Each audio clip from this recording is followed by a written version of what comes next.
Hello class and welcome to this, the Legend of Zelda Link's Awakening walkthrough right here on Video Games 101 by way of Let's Play with Brigands.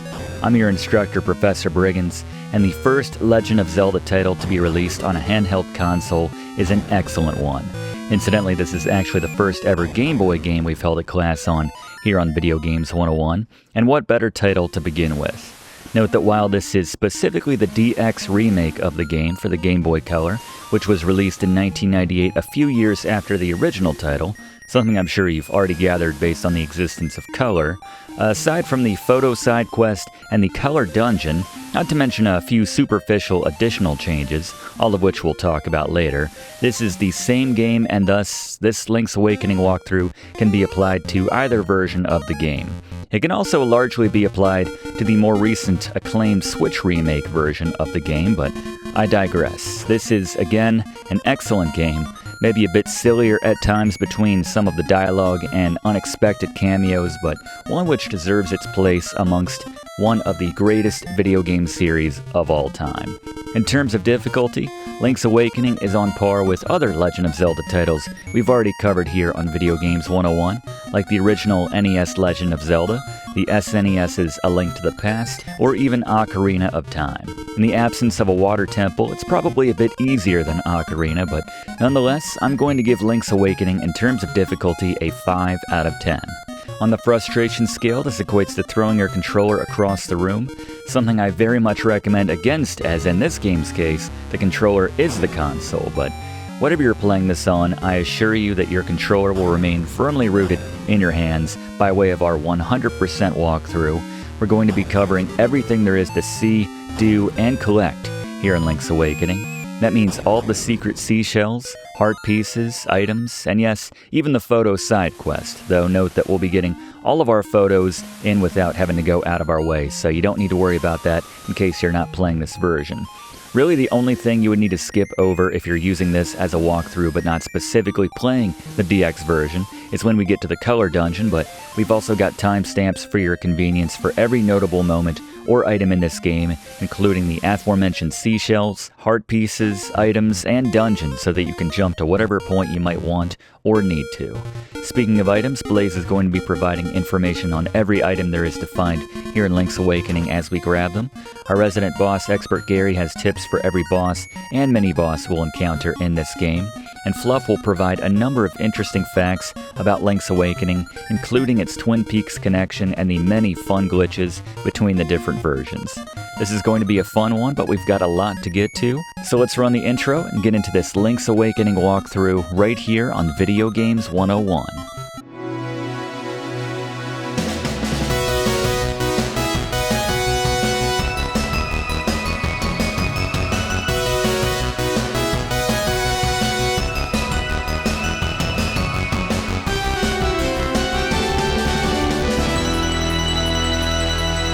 Alright, before we get into the game, let's take a look at the controls for Link's Awakening, at least how they initially were set up on the Game Boy or Game Boy Color.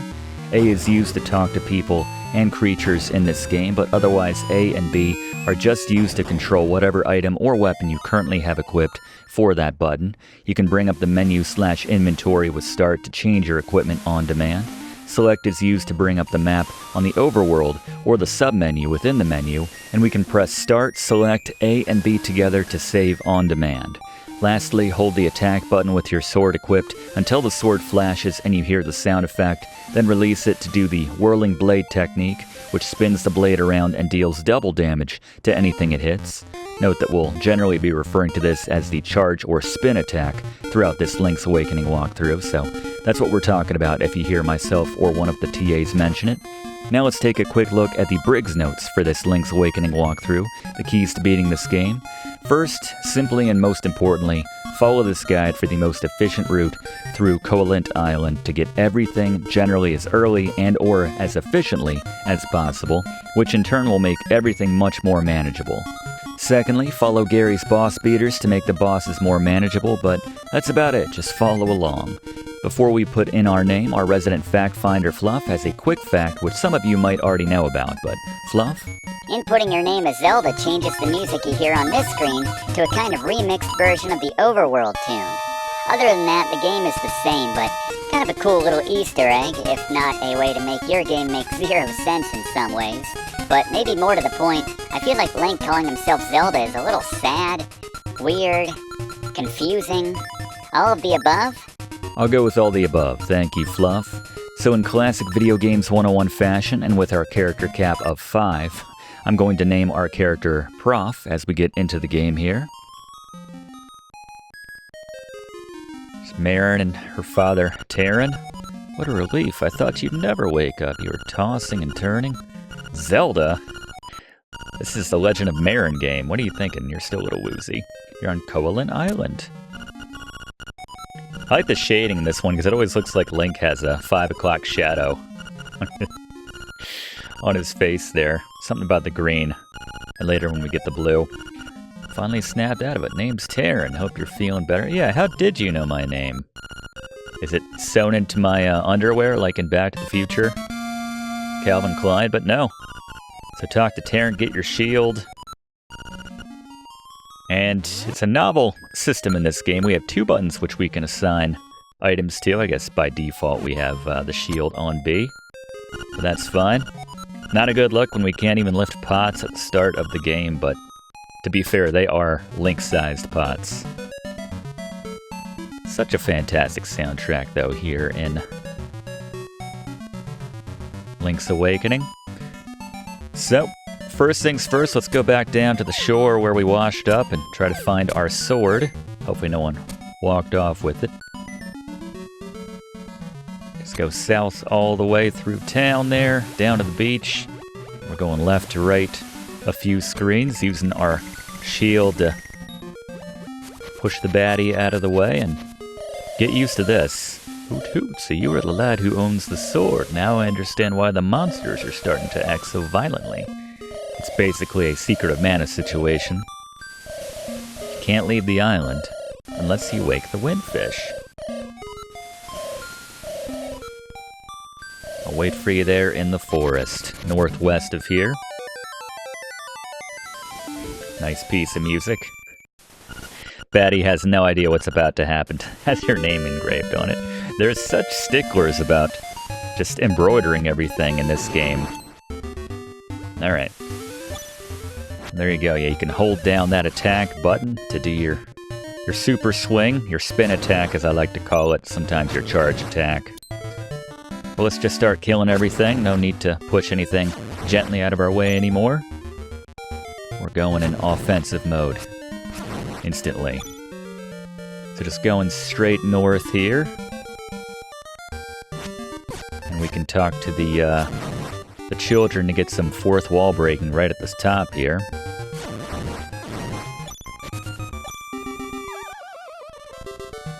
You can drop into a lot of holes. Sometimes they'll take you somewhere. That one, not so much. But yeah, you can see you lose a half a heart when that happens. Tail Cave and Toronto Shores. It's just one character away from Toronto. Hey man, when you want to save, just push all the buttons at once. Yeah, we covered that. Don't ask me what that means. I'm just a kid.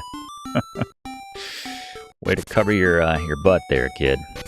Alright, so clear out these bushes. Drop down in here. And you think break your neck, but no. We got our first quarter heart piece. Piece of heart also. You can check there on the sub-screen by holding select when you're on there on the menu to see how many you've collected, along with a few other details like photographs, something we'll get into a little bit later. That's exclusive to the DX version. Quest to wake the dreamer. Welcome to the mysterious wood. Much of the mystery we'll find is uncharted. We'll find a lot of mysteries, basically saying. Have you ever visited the Tail Cave, which is south of the village? Go there with the key you find in this forest. The windfish is watching. A little creepy, a little sinister. These moblins take a couple hits with our sword, or one charged hit. I'm gonna go north and east. And then into this cave right here. Mind the bat-like pieces, and if we stand too long on any of these kind of cracked, looks like very dry dirt there, then we will actually fall through. So make sure you're always moving. ABM. Pop this one open for 50 rupees. You can walk diagonally between a couple of those broken tiles if they drop out, or you can just exit and re-enter in case, and you'll find the floor has been filled in for you. For the first time today, Blaze, how about that Toadstool? It's Blaze's best here in Item Sky. The Toadstool will be exchanged for some magic powder from a nearby witch, so hold on to this for now.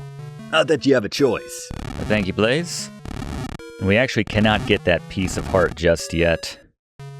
Gotta wait until we can pick up some heavier objects, or objects in general. I guess we can't really pick up anything right now. We can push those rocks out of the way. Oof, there you go, you can see. First stand, linger, pay the price. Price being half a heart. Alright, so I'm gonna go north from here. If you need some health, you can pop over here to the east, to the magic fairy fountain. I think I may have added the magic part, but the screen will be completely empty if you're already at full health.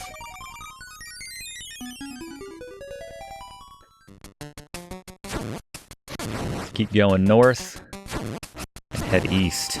I just got our first piece of power, Blaze. The piece of power allows Link to move marginally faster while doubling his attack power. While in effect, every hit will smack enemies back farther as well, like something out of Kirby. Note that this buff will wear off after getting hit 3 times or getting in or out of a building, cave, or new area. For what it's worth, this Triforce-shaped buff drops after killing a certain number of enemies, which relates to how many heart containers you've got. The exact numbers haven't reliably bared out for me, but suffice to say, the more hearts you collect, the less often you'll receive one of these. Also, for what it's worth, doing a charge spin attack is essentially made redundant while you've got a piece of power, as it provides no additional damage, meaning a piece of power won't make your spin attacks deal double damage. Alright, thank you, Blaze. How about the magic powder? The magic powder can be used to set certain enemies in the game on fire, as well as light torches. It can also be used to transform certain creatures, and while it's certainly not recommended or endorsed by Video Games 101, you can set the mutts or cuckoos on fire by sprinkling some of this on them. Just saying, it's a thing, so send Nintendo your letters, not me. Alright, good call, Blaze, thank you. Just got our first Guardian Acorn, Blaze. When it's in effect, the Guardian Acorn reduces the damage you take in half for a limited time.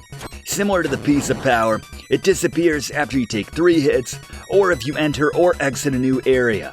Also similar to the piece of power, the Guardian Acorn drops aren't random, but in their case will drop after defeating 12 consecutive enemies without taking any damage. The logic seems a bit backwards in this case, because if you're having that kind of success, you probably don't need the Acorn as much as a Link who's getting smacked around, but there you go. That's true. Thank you, Blaze. Used the magic powder on him, and it was actually tearing the whole time. Sure was fun. He's always getting himself into mischief. Or, trouble, better said. Not sure if they're trying to tell us something with the red nose, but, come north here, and there's the tail cave, which the owl was telling us about. I like the manual for this game describes the owl as, he'll be there along your journey to tell you things, but is he friend or foe? They keep it very, I don't know. Nah, he's helping us out. I think we know that by Ocarina time, which we did a Video Games 101 class on, which you can check out. Actually, strictly speaking, as we head out of here, going south, go back to town here for a second.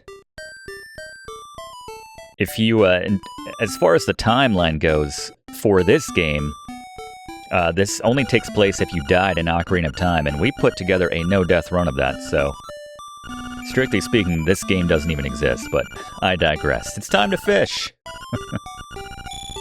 And now, with some fishing tips, here's Blaze. The only fish of note is the one directly under your character at the start. Lightly tap A to cast, then alternate tapping A and B to pull it in just in front of you. Typically, you'll catch the small one at the top, so reel them in by alternating A and B for 5 rupees, just to repeat the process. The second time, you should be able to reel your hook back to just in front of you, then let it drop down to catch the big fish. Reel them in by alternating A and B to get the second piece of heart overall, not to mention a 20 rupee bonus to cover your costs. The other big fish is worth 20 rupees for what it's worth as well, but there's a better way to make money near here, so I recommend you quit after getting the heart piece. Thank you, Blaze. Yeah, not quite as involved as his fishing tips for Ocarina of Time, but that's to be expected. Thank you, Blaze. As mentioned, there's much better ways to make money in this game. For what it's worth, you can hit the cuckoos, I think 35 times before they'll attack you. They'll do the classic gang-like retaliatory response to swarm you at all angles, but there's our first secret seashell. Unlike the Switch version of this game, there are 26 secret seashells hidden around the island. After collecting just 20 of these, you can get an upgraded version of the sword known as the Koholint sword. Note that some of these seashells can only be acquired once certain conditions are met, and in some cases will disappear altogether if you do something else. So follow the professor's advice if you want to be a master seashell searcher and collect them all. Yep, we'll be pointing every single one out. Thank you, Blaze. Alright, Blaze has an expert hack, I understand, for the Trendy Shop game. In addition to the Yoshi doll, which just starts a lengthy trade quest, which the professor will walk you through, you can earn 30 rupees a pop every time you grab one of the rupees.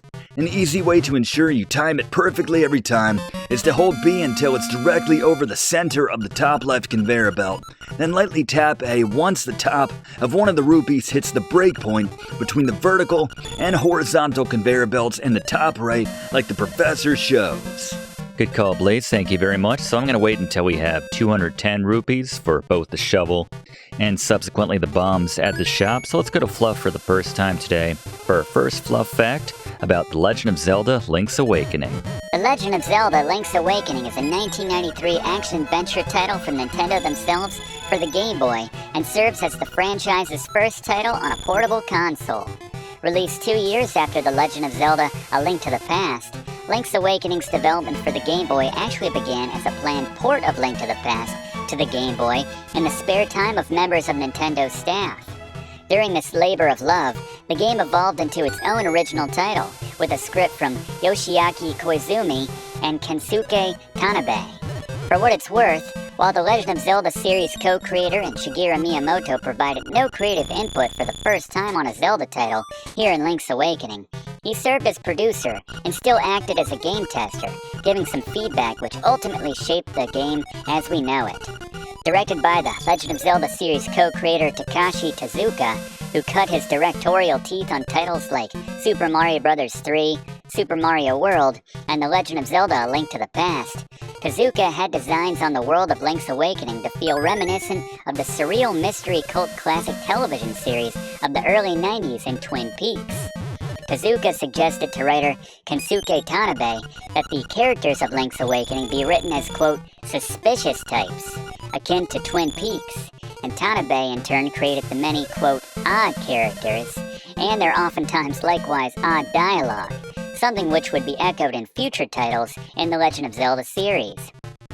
Twin Peaks co-creator Mark Frost actually met with Nintendo employees in the early 90s in discussing a possible Twin Peaks video game, and, according to Frost, that or a similar conversation with Zelda series developers drifted the conversation into asking about Twin Peaks' style of sideways associations and connections, something Frost encouraged them to do in their own expansions of the Zelda universe. Thank you, Fluff. We got any Twin Peaks fans out there, by the way? I know we do. It's a rhetorical question, I suppose. So still working the 210, let's get one more Fluff fact real quick. Adding to the odd surreal quality of the world of Link's Awakening, the game features a number of cameos from popular Nintendo personalities who have starred or appeared in other games, like Wart as a singing frog, Yoshi as a doll the player can win to start the trading quest, and Kirby as a run-of-the-mill enemy named Anti-Kirby. Mario and Luigi themselves each have a look-alike in Terran and the Cucco guy on the mountain respectively, and a lot of the enemies from the Mario universe make appearances in this game as well, such as Goombas, Piranha Plants, Thwomps, Cheep Cheeps, all presumably working for scale, I suppose. All of this, along with Tanabe's dialogue under the direction of Tezuka, helped give Link's Awakening a much lighter feel at times. In fact, Tezuka described the game's, quote, freewheeling development made it seem like a parody of the Legend of Zelda series. Some characters will be much less recognizable, but nonetheless are cameos from other titles. These include the super sad and goat-fished Mr. Right, a nod to the advisor from the NES version or SNES version of SimCity, and Dr. Right, who looks virtually the same. Now, the theme which plays in his home is the same as you hear when getting advice from his character in SimCity, by the way. Richard is much more obscure, as he's modeled after the main character from the Japanese exclusive ARPG Keru no Tame ni Kane wa Naru, which translates to The Frog for Whom the Bell Tolls, a Game Boy title which lended its engine to Link's Awakening, in fact. The music which plays in his villa is taken from that game, and actually, if you hang around long enough in Richard's place, the music will eventually stop looping and play a track from Mario Paint before going back to Richard's theme once again. Just a lot of wacky stuff like that, Professor. Thank you, Fluff. Anyone play that, by the way? Or I guess either of those. SimCity or the Japanese title which Fluff mentioned, but this should do it for us. Alright. I think we're good now. So now with our 225 rupees, let's just go north a bit here. A couple screens to the item shop. Blaze, how about the shovel and the bomb? The shovel is pretty obvious in that it allows you to dig to find loot, especially where the professor advises you. But in classic Legend of Zelda fashion, the bombs are used as an offensive weapon, but more for revealing new areas by blowing up weak walls and the occasional rocks as well. Note that you can pick up bombs after dropping them by pressing the same button while on top of them. You can toss them by then pressing the same button, and also note that you can pause their fuse indefinitely by picking a bomb up, even picking it up when it's flashing and about to blow. One last thing to mention, it'll likely be a bit before you get the bow and arrows, but once you do, equip them and the bombs to your two buttons and tap them together, or better said, the bomb just ahead of the arrow to launch a bomb across the screen, aka bomb arrows. Yep, we'll talk about those once we get the arrows as well. Thank you, Blaze. Pop up here, talk to this lady, and she'll give us the Yoshi, or we'll give her the Yoshi doll, and she'll give us the first traded item in this trade quest. And you can talk to Paul right here. Looks like a goofy wannabe. Pothole. Lost in the hills later. Keep a lookout for me. He's like, I'm a colossal screw-up, even more so than Terran, so I'm gonna need you to save my life later. And that is true, we will. By the way, if you try buying bombs or hearts when you have the max, you'll get a Simpsons reference from the shopkeep as he exclaims, "Ay caramba, kid, you've got a lot to learn trying to buy something you have no use for." Just an early example of what a wacky, pop culture influenced game this is. So we can do another quick swap. Heading into here and talking to the baby chump? Sure. Basically, the rule is never say no in a trade quest in a Zelda game. For what it's worth, we can dig up a seashell in the bottom right corner of her little house here, but it's not urgent, and I'm going to wait to show off BowWow's party trick a little bit later, so I mentioned that later, but alright. With that in hand, let's trade this right now, actually. Coming down South 4 from the place where we got the heart piece, and then go west to east here, and you'll find a random... Actually, if you pop in here, this is where we'll get the crocodile who loves dog food for some reason. Canned food, for heaven's sake. Man, give that to me. He's hysterical. What do you do? I love the writing in this game. Eats it, can and all. My goodness, he was hungry. I guess he's not much for bananas. I know it's not a fair trade, but here's some bananas. I don't know. Good deal. Apparently... The narrator, or inner monologue, seems to think it's a good deal. So here's the monkey, which will just keep throwing coconuts at you, and actually it's not the worst place to do some rupee grinding. If you don't feel like doing the trendy game, because these things pretty reliably drop some rupees. You can see how quickly they drop, too. I'm not convinced that this is not a faster way to make money, actually, versus the crane game. It's probably not, but... Still, mind the bomb every now and then. I don't think this is Kiki. We'll run into Kiki a little bit later. But, anyway. Just to point him out. So from the croc place, we're going to go back to the northwest shore area.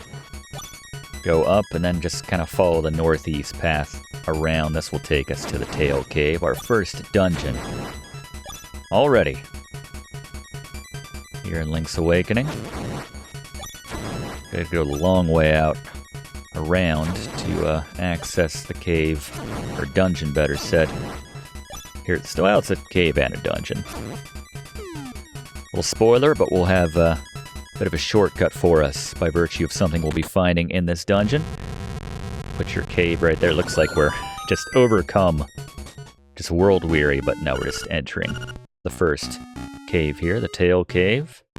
So head west, you can knock off enemies into pits throughout this game, but do so and get yourself a key. Pop in here to get yourself another, or get the compass actually. Alright, so there's a lot of loot which is specific to the dungeons in this game, so let's go for an overview with Blaze. Alright, let's cover the special items which are exclusive to the dungeons here in Link's Awakening. First, we have keys, which are obviously used to unlock locked doors and locked blocks. The dungeon map shows where you've already been, adding additional rooms as you visit them, and the compass identifies on the map the locations of treasure chests and the room with the boss. Also, as the game tells you, it will also make a sound when you enter a room which contains a small key. Thank you very much, Blaze. You see, you can stab into items to pick them up as well. And kill the enemies to get yourself the map of the dungeon. Go north through the one-way door. Sometimes I just don't like these are the three-of-a-kind enemies. Just gotta stab them so they all match suit here. Sometimes I just prefer the dungeon music over the Guardian Acorn music. I think we'll be okay, but pop that open to find our first stone beak. Blaze, how about that stone beak? Something you won't find in the original Game Boy version, the stone beak allows you to communicate with the owl statues in a dungeon to get tips. None of which are necessary because you're watching this walkthrough, but it still bears worth mentioning. Alright, good call. Thank you, Blaze. I think there might be a key in this one, based on that chime. It's our third key. And you can see some cracks in the wall over there on the west. So since we went ahead and bought ourselves joy, it's a stronger reaction, I think, than when we found 50 rupees. You know, basic numbers there, Prof. But pop open that wall to find yourself the second secret seashell. Save us from backtracking here later. Always handy to have bombs in general. We can block off the trap there by way of that block. Follow this path around. And yeah, find these enemies. Kind of the mini Zolls. The red Zolls don't hurt you, but they will just kind of stick to your shoe. It's like stepping in gum.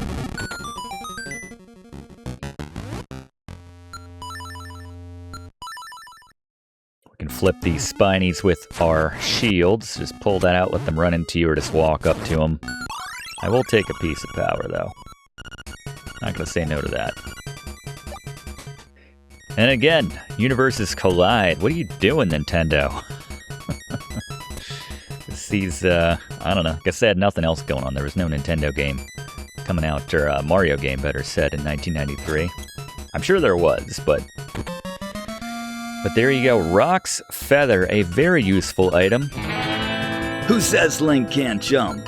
Oh wait, Fluff did when he discussed Link's ability to jump over the course of the series during our class on Ocarina of Time. Well, anyway, Rock's Feather allows Link to jump and gap over nearly 2 full blocks worth of distance, making this a very useful shortcut or necessity for accessing otherwise inaccessible areas or even jumping over enemies or projectiles. Thank you, Blaze. Yeah, it's a lot of fun to use in this game, the Rock's Feather. The Flying Heart is worth 3 hearts, by the way, for what that's worth. So now we can gap these holes in the floor. Stay on the top side of the barrier. So going around this way. Hop over now that we've got that feather. Use one of our keys on the key block. Got ourselves the nightmare key. This is such a simple dungeon compared to what we're going to run into later. But so now we're going to go east. Alright, with tips on our first mini-boss, let's go to him for the first time today, our resident boss expert, Gary. It's Scary Gary's Boss Beaters. Our first mini-boss here in Link's Awakening and Rolling Bones is very easy. With Rock's Feather equipped, jump over the spiked cylinder and stab Rolling Bones to knock him back a bit. Remember that your sword swings top to bottom, so generally stay slightly below him to give yourself a better chance at stabbing him. Reposition as necessary as he hops around to keep him in front of you. Jump over the cylinder again if he gets to the opposite side. 8 hits takes him down. Unless you've got an active piece of power, like the Professor does, in which case it just takes 4. Alright, Moldorm, Gary. This battle is arguably even more frustrating than in A Link to the Past as, just like everything on the Game Boy, the room where you fight him is much smaller. I like Rock's Feather in this battle, as the less time we spend on the ground means less time he could potentially bounce us into the pit, meaning we'd have to start the battle over.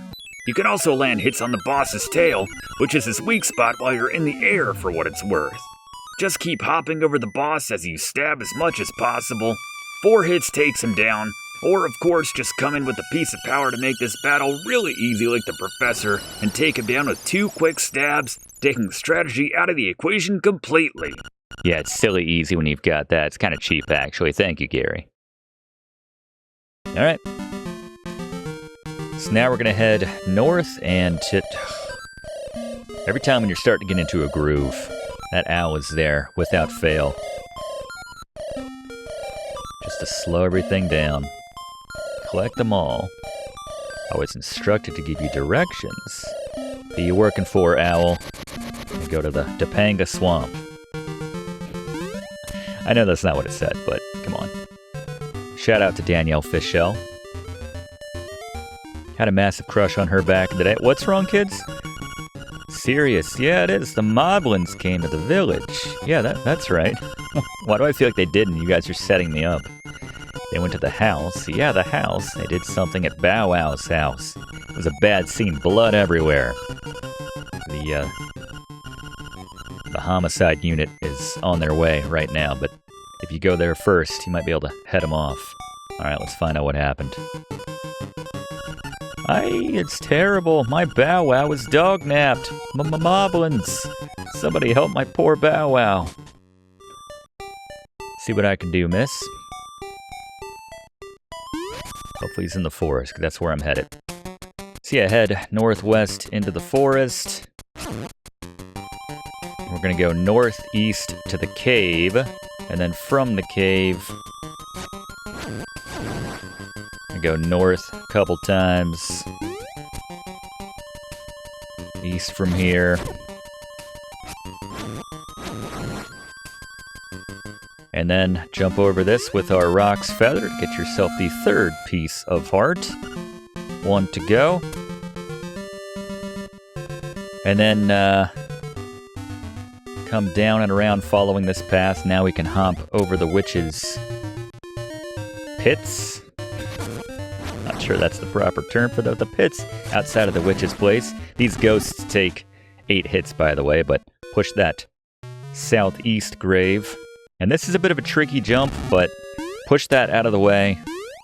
Make that tricky in the sense that you can fall into that pit easily, but again, just half a heart that you lose, but it's all good because once you do make the jump, get our 4th heart piece of heart. Get our first full heart there. Going back across the pit, west of the witch's house, and traveling back up this way. Yeah, that heart piece was easier to get later once we have a very familiar item in the Legend of Zelda series, but it's not that difficult to get it that way. So we're going to enter the Moblin Hideout here. And each of these Moblins goes down with just one of your charged attacks. Try to get as many as possible. Alright, King Moblin. Gary? Boss beaters. King Moblin has 2 attacks which are very easy to dodge, and firing arrows and occasionally charging at you. Block his arrows with your shield, jump over them, or simply stay out of the way. More important is that you charge your sword facing the boss so that when he charges at you and you step out of the way, you can quickly walk up next to him and unleash your charged attack while he's dazed. Repeat this 3 more times, meaning 4 charged attacks total takes him down. Simple as. Thank you very much, Gary. Excellent strategy. One more ought to do it. He's got kind of a, trying to think, King Hippo, maybe? I don't know. Couple fighters from the Punch-Out series. Maybe a little Bald Bull mixed with King Hippo. You've saved, but you just gotta touch the rock, apparently, and now we got a pal in BowWow. So you can return him immediately to his owner, his Meowster, but we're actually going to have him help us for just a little bit before we return him. He can help locate stuff beneath the ground, which, yeah, he'll also eat pretty much all the enemies around you. We also need him to get to the next dungeon, but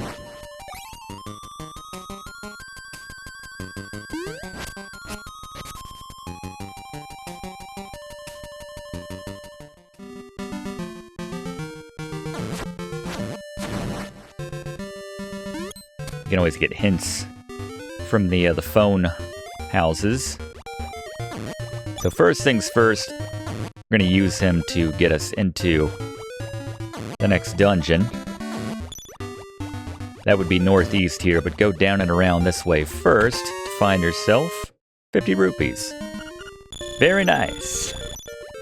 Trying hard not to do that in the Borat voice, but you see very nice. And I don't know, I would put joy ahead of very nice, especially with the exclamation point, but apparently 20 is more than 50 in the Link's Awakening universe. But here we are now in the Bottle Grotto. BowWow apparently a little spooked, doesn't want to come in here with us. Get our magic powder out here to light these torches and unlock that, or open up that east door. Yeah, it's a shame we can't keep BowWow the entire game. Also a shame that he couldn't be bothered to join us in here, but so grab that first key and then backtrack to the west. Mind the blade traps. Always fall for that. Too lazy sometimes to get my my rock's feather out. Too lazy a lot of times to open up the inventory in general, honestly. So knock him into the pit to actually open that door. There's no reason to actually light the torches there. Sometimes there is, sometimes there's not.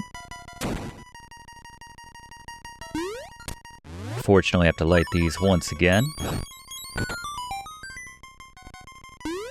But now with the stone beak, we go east.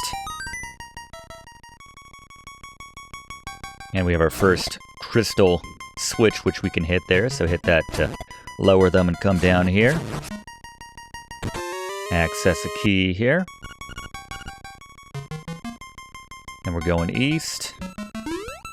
Do some careful stepping here. There's a 10-piece of the magic powder. Anytime you find something floating there, it's generally 10, whether that's rupees.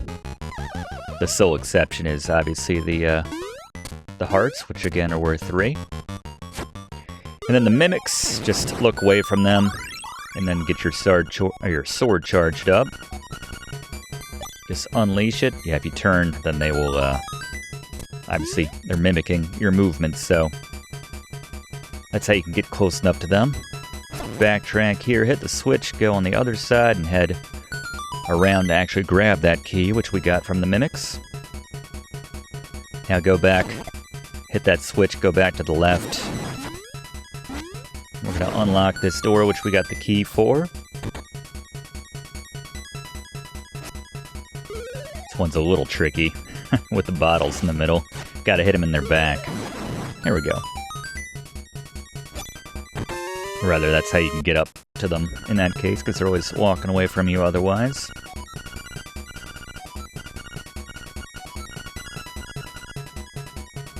I think after the second or third dungeon, they wouldn't have to tell us about those extra perks from the compass anymore, but they will be teaching us that the entire 8 dungeons of this game.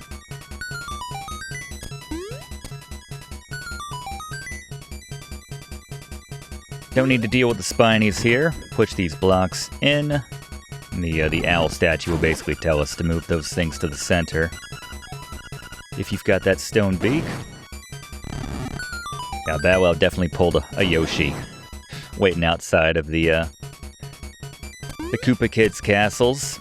And you got Hinox here, mini-boss. Gary? Boss beat. Hinox is another easy one. His 2 attacks are short bomb throws and occasionally doing a half-screen charge at you. He always telegraphs this one by flailing his arms quickly, so that's your cue to put some distance between the two of you so you don't get grabbed. Face away and charge your sword, getting in close after he tosses a bomb to land a powerful hit. Prioritize avoiding these bombs and the rushing attack of the boss, getting hits in when you can. 4 charged hits takes him down. Thank you, Gary. We'll be seeing a lot of him over the course of this game. They recycle Hinox a lot. There is a map in that chest for what it's worth. You can jump to the tile of the vacuum mouth there, and if you keep swinging your sword, you have a chance to knock him into the pit, but it's not worth it though, as if you fail, you'll get sucked in and wind up back at the start. Although, we do have a teleport, so not a big deal, but still. Just gotta light one of those to feed the boo buddies, but we got ourselves the power bracelet. At last, we're not a little wuss anymore. The power bracelet makes your character swole so you can finally lift the many pots, stones, and skulls scattered throughout this game. The annoying thing is, it's not a passive item, so you'll need to equip it and use that button in order to lift these items. Alright, thank you very much, Blaze. Now we can lift the pots. And hit that, and then hit it again before we go to the right here. We can still walk on them, even when they're raised, thankfully, but that lowers it. Pass through here.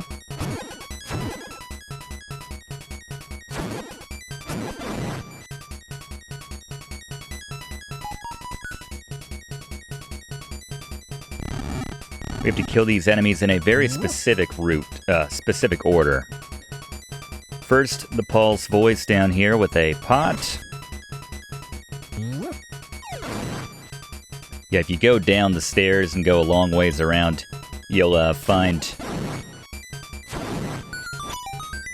an owl statue that'll explain as much. But yeah, first the Paul's voice, then the keys, then the Shrouded Stalfos there. We've got the Nightmare key now.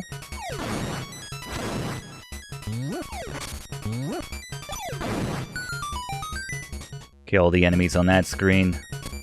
Make the stairs appear. Go to the left, and we need a pot to weigh down.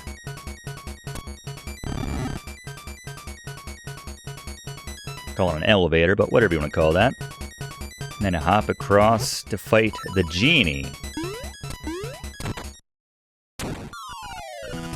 Alright, tips on the Genie. Here is Gary. Boss beater. Defeating the Genie requires using our brand new power bracelet to toss his seemingly unbreakable bottle. At the start, stay at the bottom of the screen and just pace back and forth left and right to avoid the Genie's 8 shots or so he'll fire at you. He'll then retreat inside of his bottle, so give it a stab, then pick it up and toss it using your power bracelet. Repeat the dodge, stab, and toss twice more to move on to the second phase. Now get a charged attack in, and the Genie will duplicate himself and spin around you until the real one appears, Great Tiger style. Once he appears, he'll fire a single shot at you, so try to dodge this, then get another charged attack in. It takes 8 normal attacks to put him down in this phase, so use those charged attacks to finish this a bit quicker as usual. Alright, thank you very much, Gary.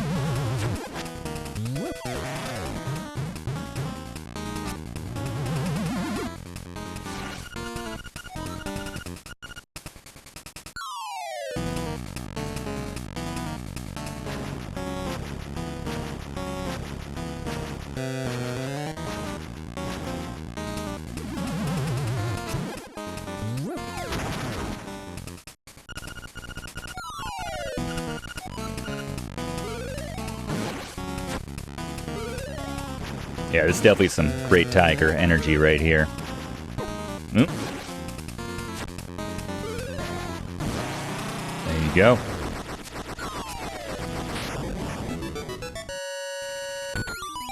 Alright. So far, so good. Grab ourselves the Acorn. Alright.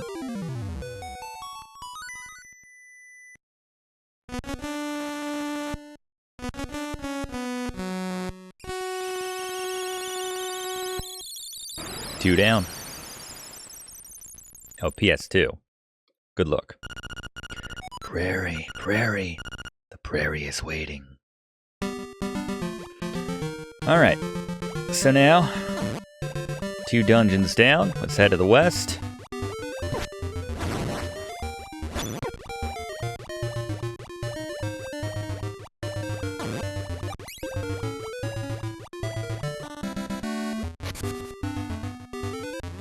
And then hop over the hole at the phone house here.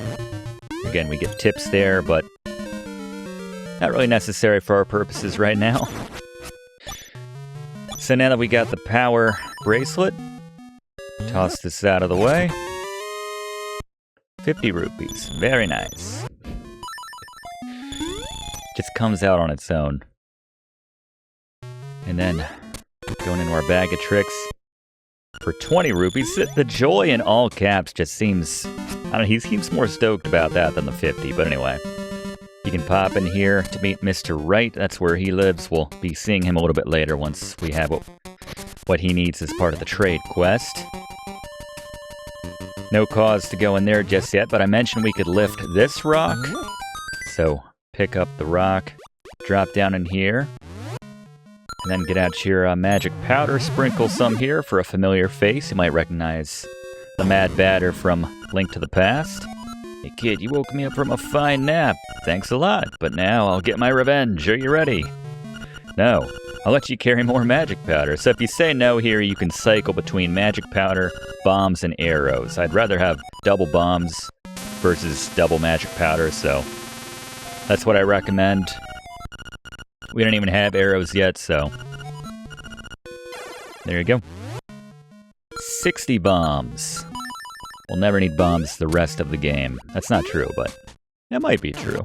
If we're careful with our bombs, we might not drop more than 60, but now let's head back into a cave which we came through earlier, I think to get the mushroom before.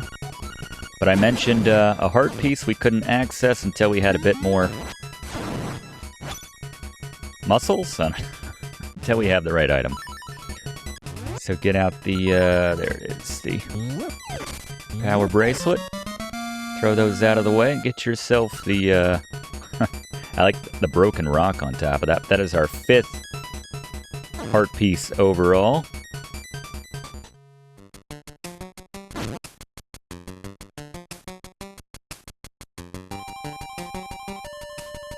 We can lift this as well. Get ourselves secret seashell number 3.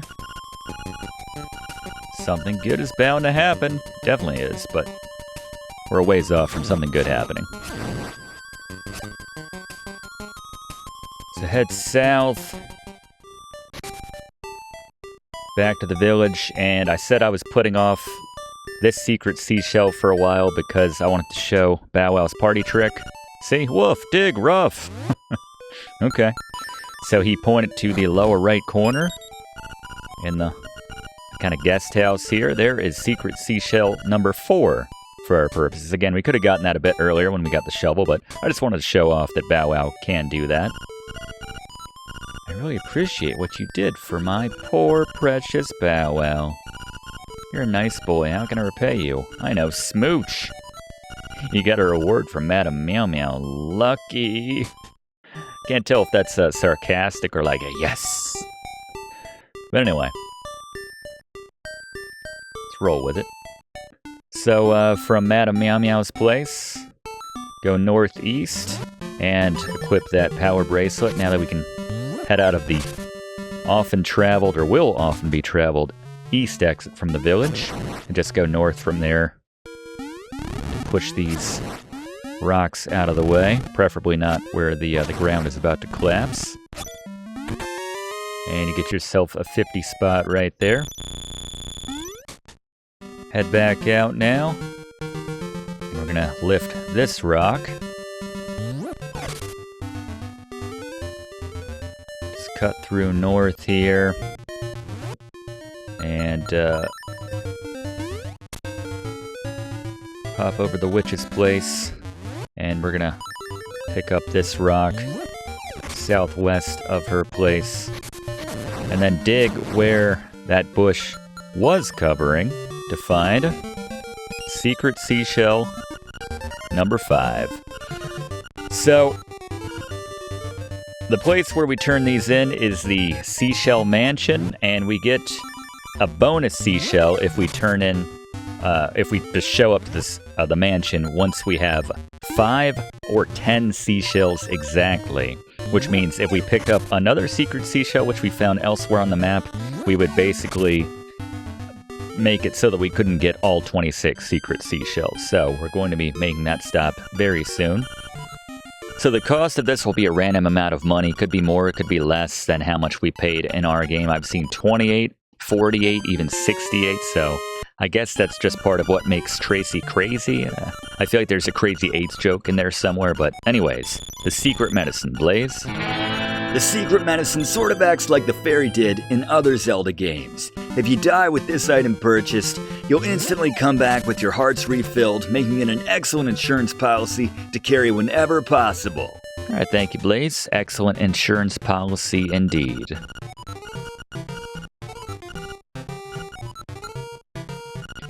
So northeast from Crazy Tracy's, we have the photo house.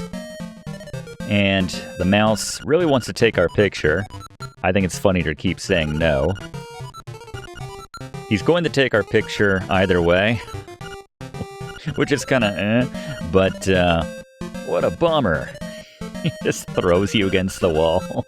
I'll call this game over. What's your name, young man? Prof? Well, here's your album, Prof. Give it a look before you leave. Let's see if we can fill that album. So this is exclusive to the DX version. The photo house taking pictures.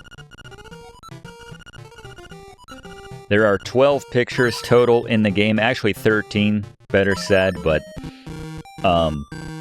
if you say yes, he takes a different picture, so you can only get one or the other, but there are 11 other pictures scattered all about the island, and if you know where to go, then he'll take your picture. So we're going to be showing where to grab all of those. They're all very quick and generally not out of the way at all, so it doesn't matter which version of the game you're playing. It's not going to change the experience up really at all, but go southwest and south all the way from the photo house. Keep on to call it the photo hut. And there's our first warp area, which you have to actually enter to activate. And since we've only found one, it's only going to drop us right back here, but still, activated it nonetheless. Hopefully we'll find another one before too long. And just follow along, as Fluff, I'm told you have an interesting fact as it relates to the photo side quest. After taking your first photo, you have the option of returning here to view your photo album. The inclusion of the photography side quest was really just a cheap ploy to push Nintendo's recently released Game Boy camera and Game Boy printer peripherals. The latter can actually be used to print out your photos from the game to thermal paper, which could then be applied as stickers. The camera itself could take low-resolution 128 by 128 grayscale photos, which kind of look like images which people make today when they're trying to make something look intentionally retro. The images could then be edited directly on the Game Boy itself using the Game Boy camera's attached cartridge.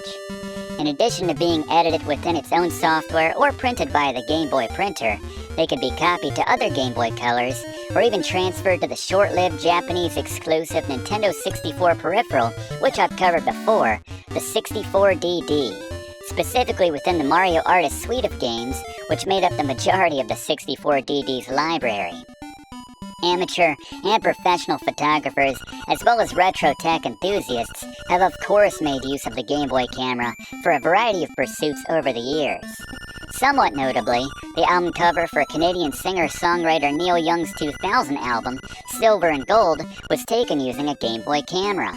At an MSRP of $49.95, the Game Boy camera was a minor success for Nintendo, so much so that they planned a successor for the Game Boy Advance called the Game I, which would integrate with the GameCube using a game named Stage Debut. But none of this ever made it to an official release. Thank you, Fluff. Anyone remember any of those peripherals? Interesting time. Yeah, I think I missed all of those, but good call, Fluff. Thank you. But there's Kiki the monkey. Here, he just wants to be part of the trade quest. We give him the bananas, and we get a stick. Which seems like a trade down, but we got a bridge out of it too, so I suppose that's a win.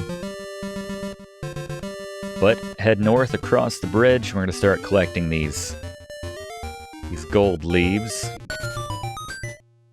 So hit that bush there to find the kind of secret entrance to, I think it's called Canalet Castle? Canalay Castle? I'm not sure how you pronounce that, but anyway. So go west, and we got our first dark nut in this game. I don't think we see too many of these guys, actually, but I think this might be the first dark nut. Much more difficult and dangerous in the older game. But pick up and toss one of these rocks, and the aim is to hit the crow up there. The first one will trigger him to come down, but manage to kill him with the second one, get your first gold leaf. There you go. 4 to go.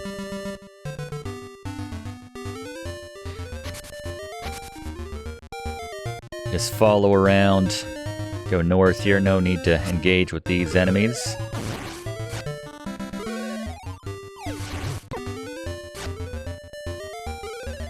A couple charged attacks will take down the Mad Bomber here, and we'll get ourselves the second gold leaf. If we don't get knocked into a pit first. There we go. Found a gold leaf.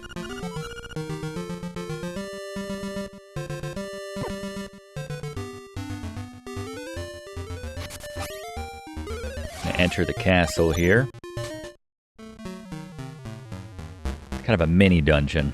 Not even sure this qualifies, but defeat all the enemies on this screen to get yourself the third magic leaf, or gold leaf.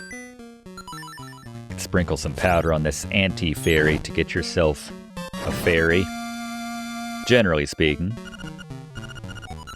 2 to go. Boom, boom.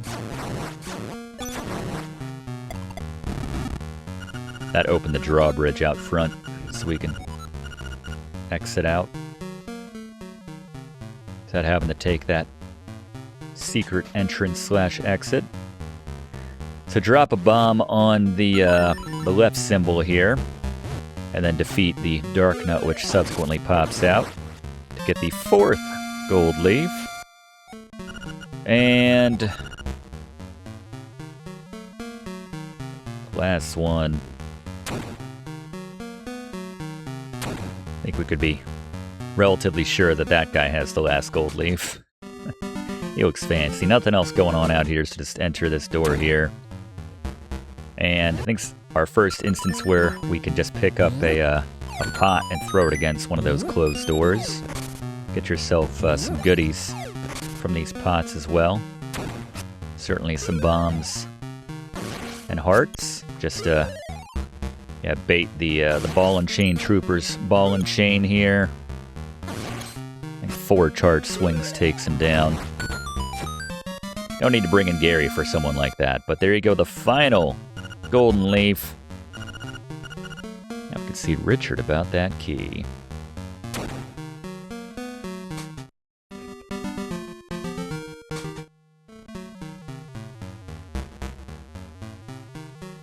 Alright, so while we can see Richard right now and get that key, in the interest of 100%ing this game, it's time for some secret seashell side quest type stuff. I mentioned this earlier, but yeah, in the interest of getting all 26 seashells, we should visit now the nearby, very nearby, Seashell Mansion. Now that we're in possession of 5 secret seashells. Again, this is the only way which we can get this bonus secret seashell is to enter this place, which is just around the corner from the castle. And there's no reason to pick that up since we're going right inside, except to stab this guy. But enter when you have 5 secret seashells, go to the right. And if you have 5 exactly, get a special bonus. You found a secret seashell. There's number 6 overall. Again, the only way to get that is to come in here with 5. So now that we have 6, there's actually a few more around here.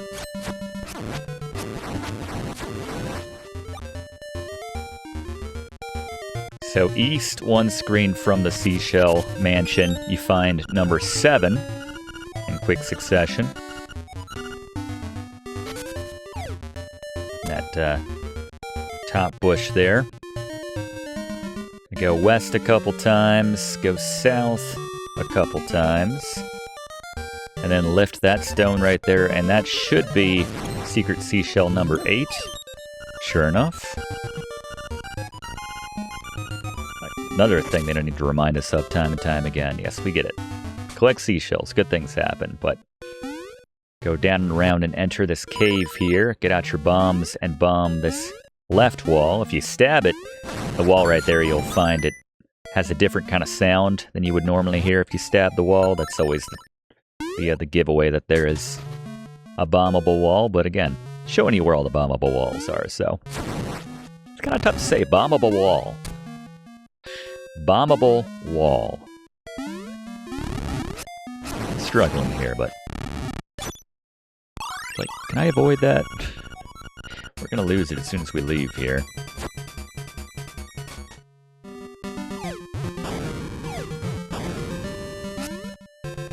Talk to the statue here.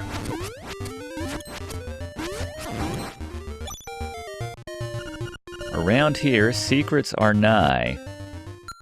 So dig southwest of the statue right here to get yourself secret seashell number 9. So one more, we can make a trip back to the secret seashell mansion to get ourselves number 11 overall, but we need to grab number 10 first, so duck back in. We have a shortcut if we just go to the right here, actually.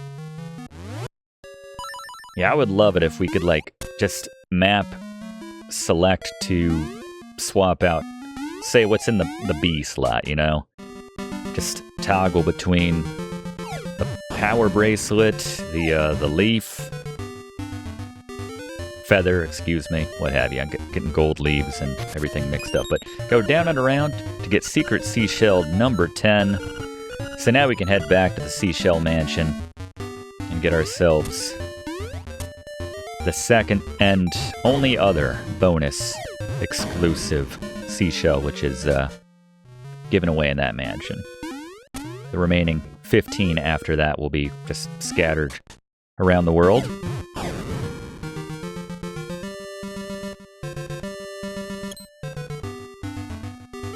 Yeah, once we find 20, we can go back to the mansion and get ourselves the prize, but the prize being an upgraded sword, which we'll talk about, but again, in the interest of getting every single one, we'll talk about that.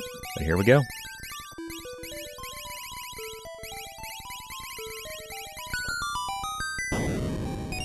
So show up with 10 exactly, and they'll give you one last bonus secret seashell here in the mansion.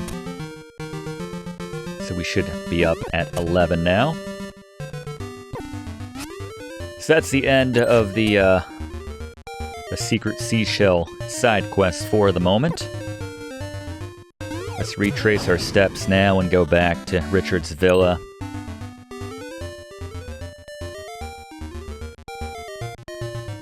A long way around. We'll be going in there in just a moment. Cutting through his yard, which is in, I don't know, need of some serious maintenance, as you'll find out. So he steps out of the way. We can push his table out of the way. Take the left path here first. And naturally, I acted like we were done with the secret seashells, but there is one right there, but it's en route to what we're actually meant to be doing. That's number 12 overall. And then go back up and around this way now to find yourself in his very dangerous garden as he passed through here.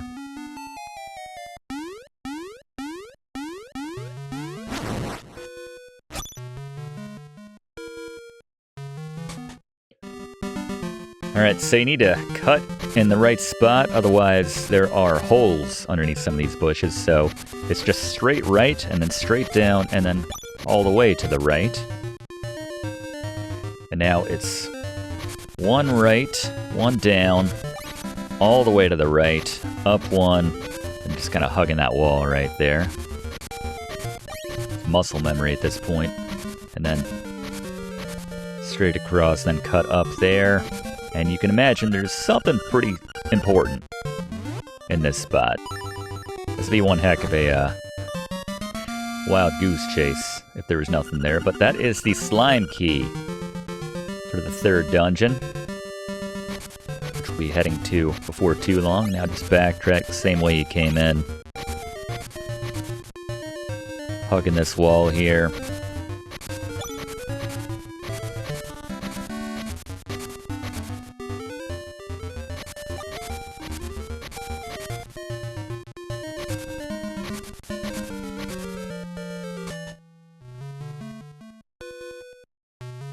Cut back through, back to Richards.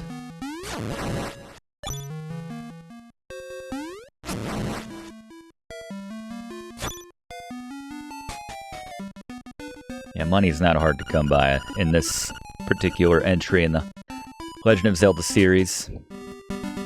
We are very moneyed, and that's not even taking into account the fact that we have the color dungeon specific in this version, but so head northwest from Richard's place to unlock the door to the key cavern. Then we have to go all the way around to actually get inside there. And you kind of saw the water. You think there might be something there to drop into, but no, it's just half a heart taken away if you drop down. Just go up and around here. And this is some deep water, so if you drop in, you won't lose any health, but you'll be sent back to where you started. So climb the stairs before you head in and dig between all this grown grass here. And you will find yourself a secret seashell number 13 and a rupee on top of that, apparently. Joy. It's now ready to enter the key cavern. Alright, we'll take a break here and pick up in part 2 of this Link's Awakening walkthrough right here on Video Games 101. Thanks for watching, and don't forget to like and comment on this video, and click subscribe if you haven't already, as this seriously helps me to keep making great content for you.